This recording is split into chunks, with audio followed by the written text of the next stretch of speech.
Pak Erwin Kurniawan, saudara pendidikannya apa Pak? S1 Teknik Elektro, Yang Mulia. Apa? S1 Teknik Elektro. S1 Elektro. Ya.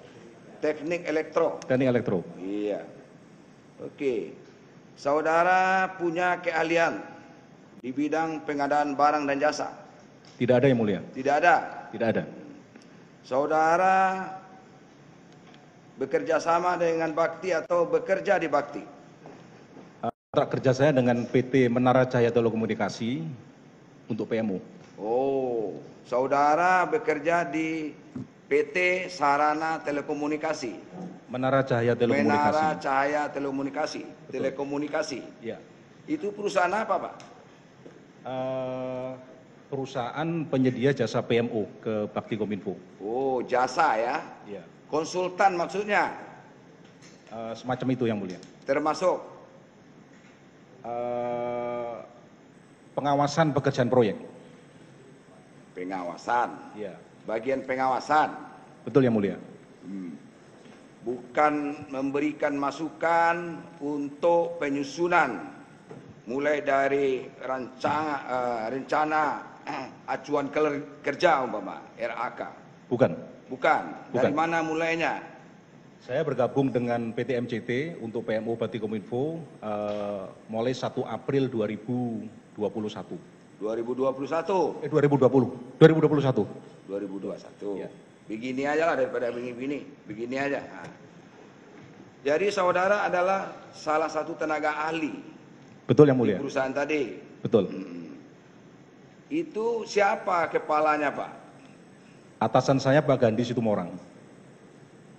Terus anggotanya berapa orang? Anggotanya secara keseluruhan ada sekitar 105 orang ya. 105 orang. Iya. Untuk membantu Bakti dari perusahaan saudara. Ada Pak Gandhi sebagai direktur proyek, terus ada saya sendiri sebagai manajer implementasi. Manajer apa? Implementasi. Implementasi. Betul. Ya, coba artikulasinya jelas karena sampai ke pojok sana loh, Pak. Ya. Jadi apalagi posisi saudara membelakang beliau itu. Jadi dari mimiknya aja nanti kalau suaranya nggak jelas, lain pula artinya. Baik. Iya, Pak? Ya. Nah, artikulasi ngomongnya. Ya. Oke? Baik. Jadi saudara ditugaskan di membantu Bakti. Betul, Yang Mulia. Betul. Betul. Betul. Berapa orang ditugaskan untuk Bakti? Sekitar 105 orang dari PMO. Untuk Bakti? Dari PMO sekitar jumlah itu 105 orang. 105 orang Iya. yang bekerja dari perusahaan saudara maksudnya. Betul, Yang Mulia. Jadi PMO. Dari PMO, ya plus minus 100 orang itu. 100 orang Iya. ditugaskan untuk proyek ini. Betul, PMO. Kalau 100 orang itu bekerja 100-nya? Bekerja, Yang Mulia. Bekerja. Bekerja. Oke. Sekarang saya tanya saudara. Saudara bagian apa? Implementasi. Implementasi itu coba dijabarkan apa itu? Jadi kami melakukan monitoring kemajuan progres dari awal sampai akhir. Konsultan pengawas. Sekitar itulah. Monitoring. Ya, monitoring. Ada surat-surat kemajuan, umpamanya progres pekerjaan yang saudara tanda tangani. Umpamanya progres pekerjaannya 45%, harus ada pembayaran. Ada nggak tanda tangan saudara di situ? Tidak ada. Tidak ada. Tidak ada. Lalu berbentuk apa kertas kerjanya? Kami ada laporan mingguan dan ada laporan bulanan. Laporan bulanan. Iya. Kemana laporan itu disampaikan? Laporan bulanan disampaikan oleh MCT kepada PPK Bakti ya, ke Bakti. Ke Bakti. Iya. Berarti dari perusahaan dari perusahaan disampaikan ke Bakti. Ke Bakti, betul. Untuk tentang laporan bulanan. kemajuan atau progres pekerjaan. Di antaranya. Di antaranya. Iya. Nah, itu di antaranya ya. Yang lain apa? Yang lain ada laporan terkait dengan aset manajemen. Aset manajemen. Iya, Apa terus contohnya? Aset itu ya pencaratan aset terhadap pekerjaan yang sudah diserah terimakan. Oh, termasuk perhitungannya? Yang itu saya kurang tahu yang mulia. Perhitungannya saya kurang tahu. Yang saya fokuskan katanya aset manajemen. Ya. Coba diterangkan di persidangan ini, apa itu aset manajemen itu apa? Itu bahasa-bahasa teknik itu. Ya. Apa itu? Manajemen aset adalah pencaratan aset dari proyek yang dikerjakan oleh persyaratan aset. Pencatatan aset. Iya. Terhadap proyek yang sudah dikerjakan. Betul. Contohnya, pembangunan tower. Sampai di mana? Terus apa yang saudara catat di situ? Yang kalau tugas saya yang mulia ya, itu kami melakukan pengawasan progres pekerjaan dari set survei, lanjut ke akuisisi lahan, lanjut ke pengiriman material, lanjut ke pelaksanaan pembangunan pekerjaan sipil, terus implementasi perangkat BTS dan transmisi, sampai dengan on air. Sampai dengan on air. Iya. Yang dikerjakan oleh konsorsium. Monitoring. Kemudian kertas kerja saudara itu nanti disampaikan ke perusahaannya sendiri. Sebagai laporan bulanan. Sebagai laporan bulanan. Iya. Berarti betul-betul terjun ke lapangan saudara itu berarti? Saya ada puluhan lokasi yang saya kunjungi yang mulia. Hah? Ada puluhan lokasi yang saya kunjungi. Ada puluhan lokasi? Betul. Apakah setiap BTS itu didatangi, disurvei ke situ? Pada tahapan saya survei didatangi yang mulia. Ya. Pada tahapan survei lokasi didatangi oleh konsorsium. Semuanya? Semuanya. Makanya ribuan tenaganya itu? Yang melakukan dari konsorsium penyedia, bukan PMO. Dari konsorsium penyedia? Iya. Jangankan hakim, masyarakat umum aja yang menonton live ini tidak jelas apa yang saudara ceritakan itu.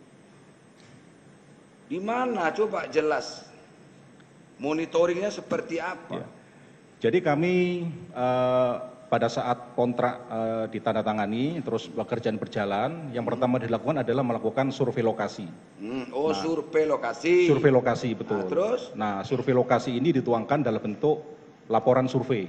Oke. Nah, laporan survei ini juga isinya cukup lengkap ya, dari informasi desa, jumlah populasi desa, lokasi koordinat, sampai area-area yang akan tercover dari BTS itu. Begitu ya? Iya. Nah, saya pegang omongan saudara. Baik yang mulia. Sampai di situ. Ya. Lokasinya 7.904 BTS. Sudah didatangi semua? Tahap 1 4.200 sudah didatangi, tahap 2 tidak semuanya didatangi. Tidak semuanya didatangi? Iya. Nah, mulai terkuak barang itu. Apakah berapa jumlahnya semua? Ntar dulu. Berapa jumlahnya semua yang betul-betul didatangi? 5.618. 5.618. Betul. Yang lain kenapa tidak didatangi? Karena konsorsium tidak sanggup untuk mengerjakan di lokasi sisanya. Bukan itu soalnya Pak. Konsorsium tidak sanggup. Dia menandatangani kontrak dengan titik koordinat 7.900 sekian. Lalu konsorsium pula ngapain pula tergantung kepada konsorsium? Kenapa? Karena 7.904 titik itu. Itulah yang diusulkan anggarannya Pak. Kalau begitu 5.600 sekian berarti di luar itu tidak akurat itu titik koordinatnya. Itu berhubungan dengan usulan Pak. Usulan anggaran. Kenapa demikian? Setelah persidangan ini berlangsung beberapa waktu yang lalu, ada beberapa titik. Coba tuh. Ada beberapa titik, itu sudah ada BTS-nya. Sudah ada sinyal di situ, untuk apa lagi didirikan di situ, Pak? Berarti tidak akurat itu. 7.904 itu tidak akurat itu. Itu kerjaan saudara. Tidak sanggup konsorsium, bagaimana dia menandatangani kontrak kok bilang tidak sanggup? Apa namanya? Kerjaan dengan dana yang triliun tapi di bawahnya bekerjanya seperti ini. Mulai saya gas lagi nih. Itu loh Pak. Saya sedikit aja sudah tahu saya itu. Di mana mainnya? Itu semua kan milik desa, pemerintah daerah setempat Pak. Kita harus kerjasama dengan Dinas Kependudukan dan Catatan Sipil. Kemudian pemerintah daerah. Kemudian menata semua desa. Mana yang perlu diberikan titik-titik BTS itu. Supaya semua desa di Indonesia itu terbebas dari keterbelakangan sinyal. Gitu loh Pak. Untuk apa pada waktu itu? Itulah keinginan dari Presiden. Supaya pada waktu itu tuh zaman itu COVID-19 Pak. Masih meradang itu. Belajar online. Ke desa-desa supaya masyarakat itu tidak terhenti dia anak-anaknya untuk melaksanakan pendidikan. Makanya prioritas salah satunya untuk Kominfo. Itulah Pak. Nah, saudara bagian itu hanya bisa disurvei 5.600 berapa? 18. Mungkin saya tambahkan yang mulia. Izin. Jadi Cobalah ditambahkan. Ya. Apa itu? kontrak pembelian yang dikeluarkan oleh Bakti sebanyak 5618 yang mulia. 56? Kontrak pembelian yang dikeluarkan oleh Bakti BTS tahap 1 dan 2 secara total sebanyak 5.618. 5.618. Betul. Kontrak pembelian. Kontrak pembelian. Betul. Pembelian apa? Kontrak pembelian untuk pembangunan infrastruktur. Saudara tahu enggak? Proyek Bakti itu 7.904. Tahu yang mulia? Tahu? Tahu. Kenapa tidak disurvei 7.904 itu? Ada beberapa Pak, 531 desa itu sudah masuk, sudah 4G itu Pak. Ini kan untuk desa 3T di seluruh Indonesia. Tahu saudara 3T? Tertinggal terluar jauh. Terluar jauh. Nah, itu Pak. Ya. Ya. Nah,